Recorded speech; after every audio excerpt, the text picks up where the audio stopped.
This is the field in Tlahuelitepec, state of Hidalgo, just north of Mexico City, where the blast took place on Friday. Officials now say the death toll has reached 79, but it could continue to grow because there are more than 80 people in hospital. Some of those are actually children who've been taken to a hospital in Galveston, Texas, where severe burns are being treated. We want to show you now some of the field that was affected here. The dune behind me, as you can see, is darkened. That's a charred area where the blast took place. People punched a hole in one of the gasoline pipelines. It's high-octane gasoline that was being distributed throughout this region. And when that happened, a geyser leaping into the air, maybe 15 meters in height, was there.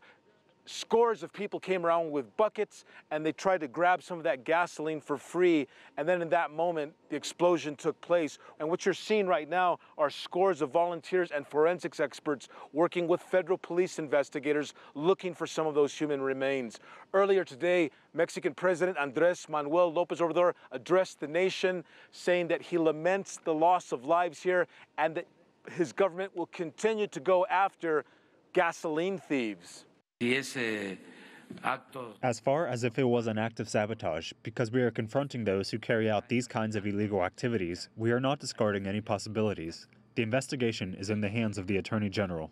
Now, resolving this problem is going to be quite complex for the new government of López Obrador. It's one of the first tasks that he's put himself to. One of the major disasters now, the first major disaster to take place in Mexico under his administration. He promises, as he said, to go after fuel thieves, but the problem is quite complex. There's corruption inside the state-run oil company Pemex. Some of those individuals, officials, actually involved with organizations that steal some of the fuel here. Some of it also takes place in rural areas like this, where people are living with a lack of resources, poverty essentially, that drives them to do such